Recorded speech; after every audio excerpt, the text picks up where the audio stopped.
Hi Mum, you do everything for everyone else. Let me help you make your life easier. Quick, short information to make you empowered and remind you why you are so important. Because if you don't know what's on the menu, how can you choose what's right for you? Hi, I'm Alina, Director of my private practice Supportive Therapy, an everyday Aussie mum trying not to lose my biscuits at my kids. As a mental health professional, I'm here to share my secrets so no other mother feels alone or powerless. Knowledge is power, and I want you to be powerful.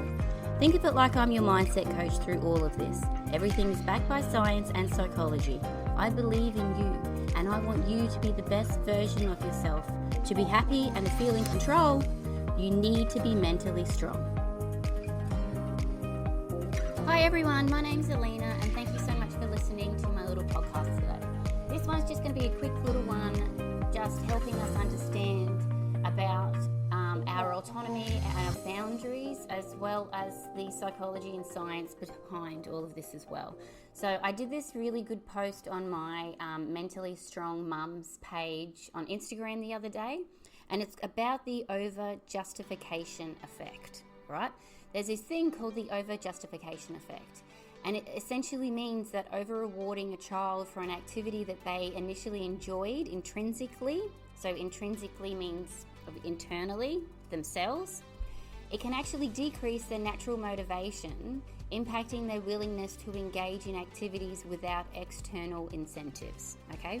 External incentives is external rewards as opposed to internal rewards of feeling good and proud of ourselves and motivated to keep on going. So that self-worth, that knowing that I can do this determination and whatever that looks like.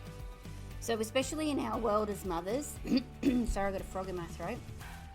It's difficult because we want to give them so many tasks to be autonomous, to be independent, but a lot of the time, because they're children, even teenagers, it can be difficult to motivate them to do the things that you want them to do as opposed to they want to do, okay? That's obviously the eternal battle.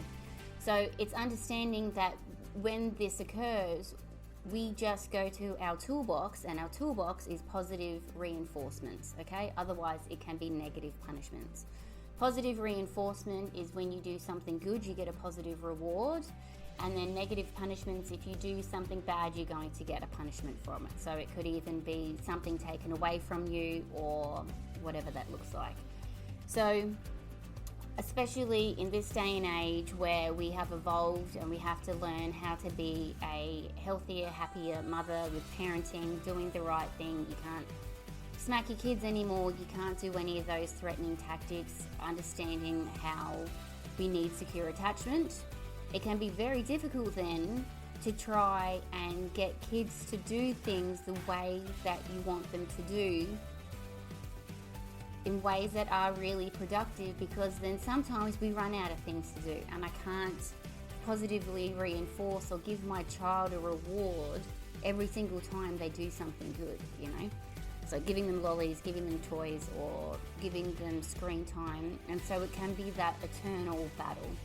And this over-justification effect is almost the science behind that if you over-reward a child for doing things that they initially were proud of or they did enjoy, but because you have given them so much positive reward for it, it can then decrease their natural motivation to do it. And so then that's this really tricky thing and this balancing act as a mum. What do I do? How can I then maintain that, right? So being a mentally strong mums means understanding the power of intrinsic motivation in our own child's development. So understanding this over-justification effect, it's when external rewards like treats or money or screen time can actually decrease our kids' intrinsic motivation to perform tasks. And so as parents, we want to encourage our kids, I was going to say child's, that's my dyslexia, our child's natural curiosity and their passion for learning, because that's what they really want. They want to learn and decide and know, especially younger kids, that they can do things on their own. They can be autonomous, okay? And if we rely too heavily on external rewards, we risk overshadowing their innate drive to explore and grow themselves. So instead, we need to understand how to nurture their intrinsic motivation by fostering an environment where learning and growth are valued for our own sake, okay? Which can be very difficult as time-poor mums, because sometimes it's just easier to do things myself because, let's face it, they do everything wrong anyways, right? It's a joke. So if we can understand how to do these little tweaks, even though it's difficult in the beginning and it's time consuming in the beginning, and obviously, yes, adding to our mental load, but it helps your children be autonomous, have that pride for themselves and that intrinsic reward to start doing things on their own, such as making their bed, cleaning their room, or helping out. Mum, can I open the door for you? Mum, can I help you with groceries today? And I'm like, hells yes, that'd be great, right? So I've got this great monkey analogy that I'll give you in a minute, but just let me give you some tips in the meantime, right? So number one is encourage autonomy. So I've used the word autonomy a couple of times, but I haven't explained what autonomy is if you don't understand what it is.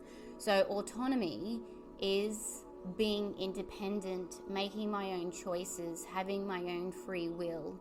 So sometimes we can live in a world where we don't feel autonomous. And the problem is for children, that's their life the majority of the time. They're told what to do, they're told where to go, sometimes they're told what to wear. You have to go to school on these days, you have to get babysitting on these days. So they don't have a lot of autonomy about their own choices, about their own decisions. And if you can remember when you were little, depending on your situation, actually, let me talk about this from me. It just sucked because when you were little, you could never really do what you wanted to do. You were always being told what to do, where to go, and doing things that you never actually wanted to do because they weren't fun. All I want to do was have fun as a kid, right? So if we can understand empathetically, sympathetically, oh yes, all these tasks do need to be done, but how can we do it in a way that creates the illusion of autonomy with them, working together as a team, as a family, and creating that togetherness. And yes, it is awful and really difficult in the beginning, but eventually it really does pay itself off, okay? So allowing your children to make choices and decisions on their own, even if you give them like an A or B decision, okay? Technically, you own those decisions, A and B, but at least you're giving them the illusion that they have the autonomy in choosing something, you know? So number two is provide meaningful feedback. I love this one because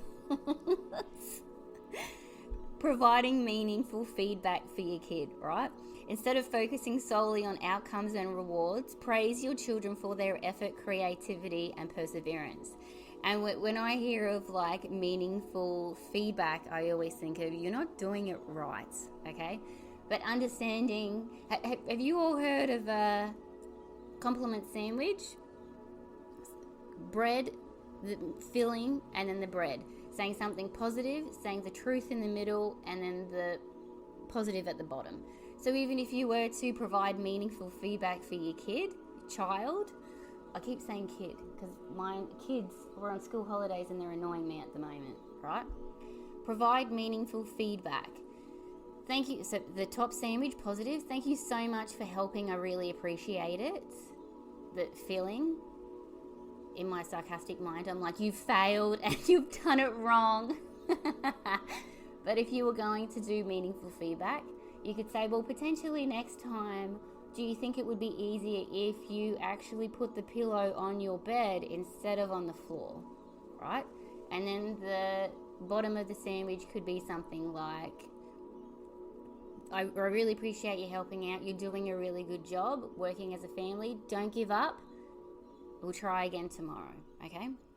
Number three is promote intrinsic interests. So if you want to understand what it's like for your child to have that secure attachment and understand who they are as a human, because as soon as they were born, they are who they are, okay? And so if you can pay attention to your kids' natural interests and their own passions, and then you can support them into pursuing activities that align with that. And then how can that then relate to everyday activities around the house or the family to be able to then motivate that within them, okay? lead by example. So being able to then share my own enthusiasm for new challenges and experiences with my own children. Oh, look, I just figured out how to wipe the bench a different way, anti-clockwise compared to counterclockwise. Awesome, right? So we're able to then find silliness in all those moments, but we can challenge, do things well, differently, and then showing them the joy that learning comes from within, okay?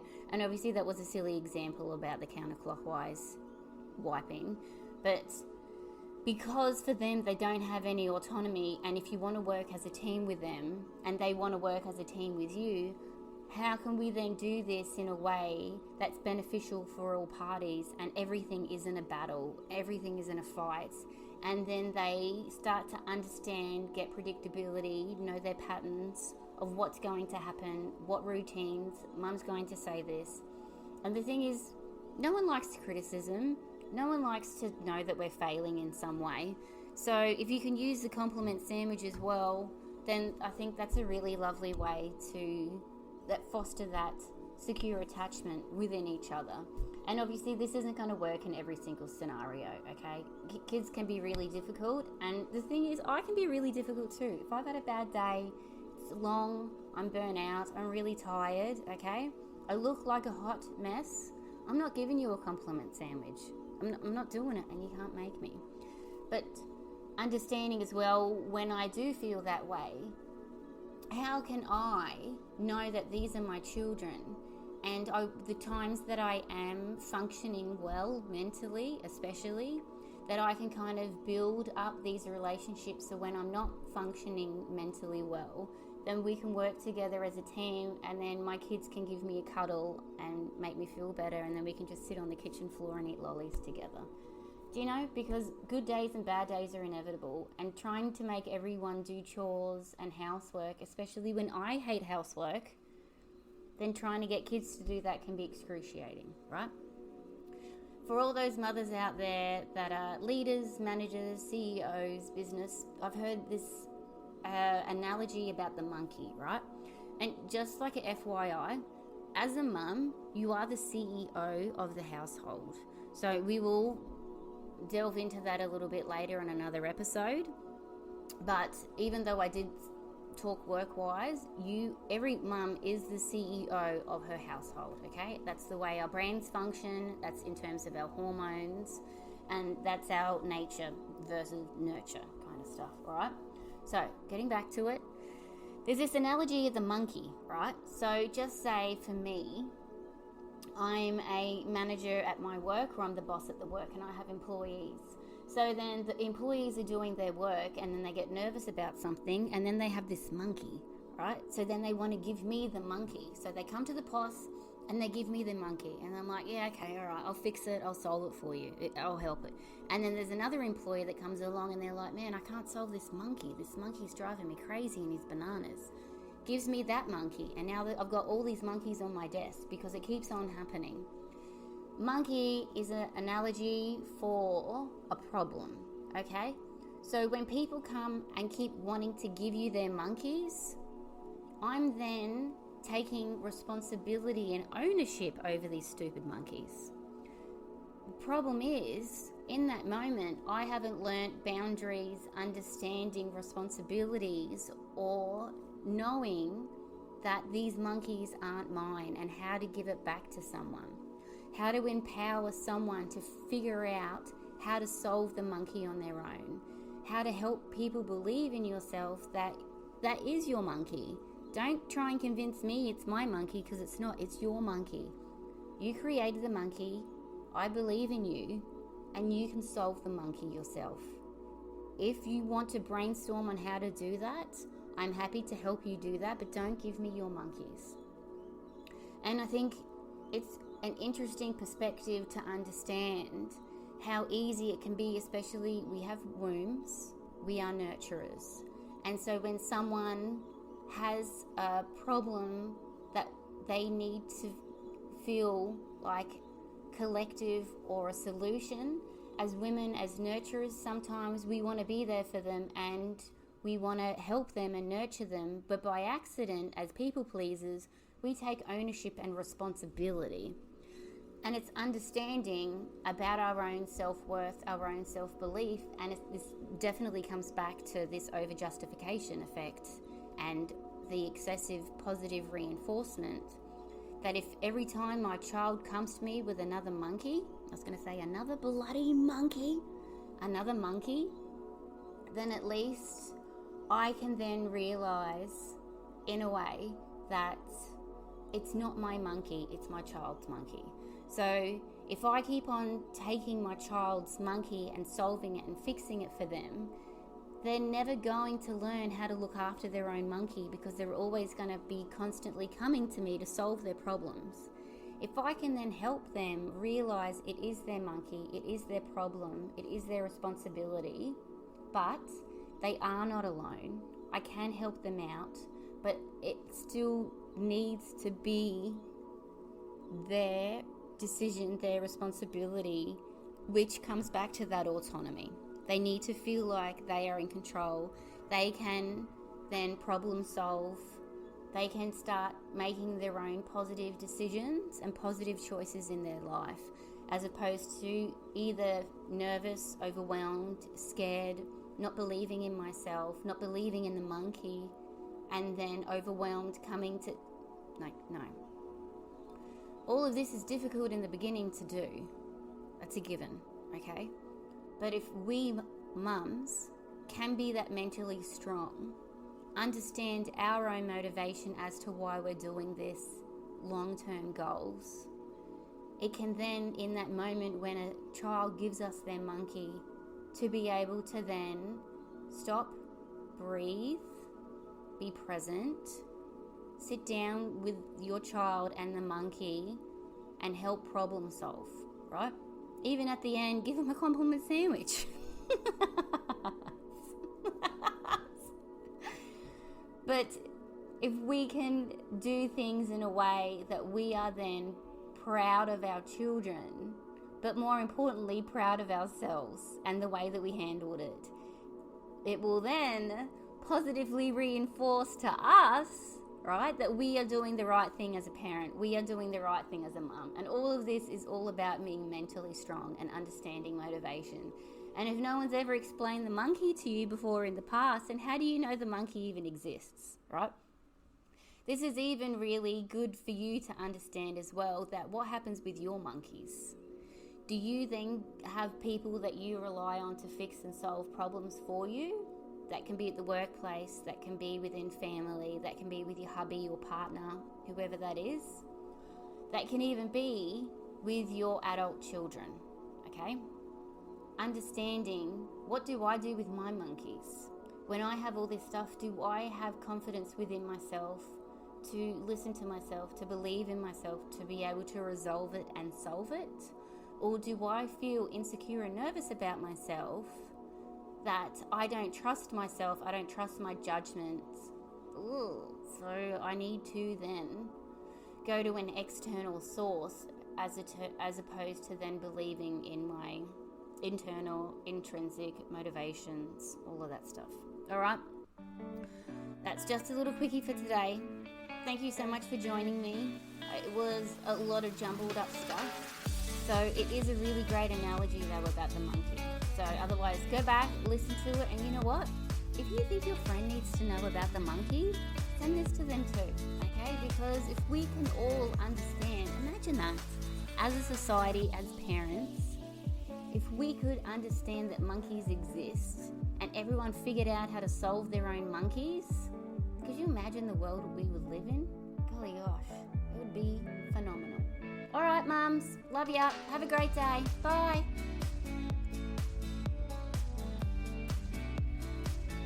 If you are hearing this message, you've listened to the entire episode, and for that, I want to thank you for your support.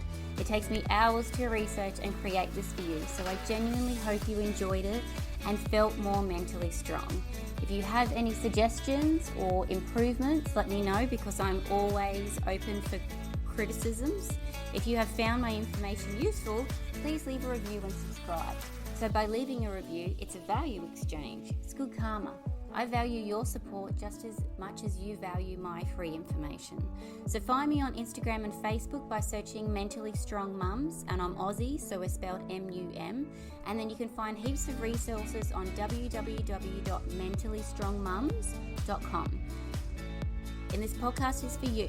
So let me know what topics you would like to see covered in future episodes. And if yourself is a professional that is working with mums and would like to be a guest to help other mums be mentally strong, I would love to support you. So message me on Instagram on Mentally Strong Mums, MUMS, all one word. Thank you so much for your time. Have a wonderful day, you beautiful mum.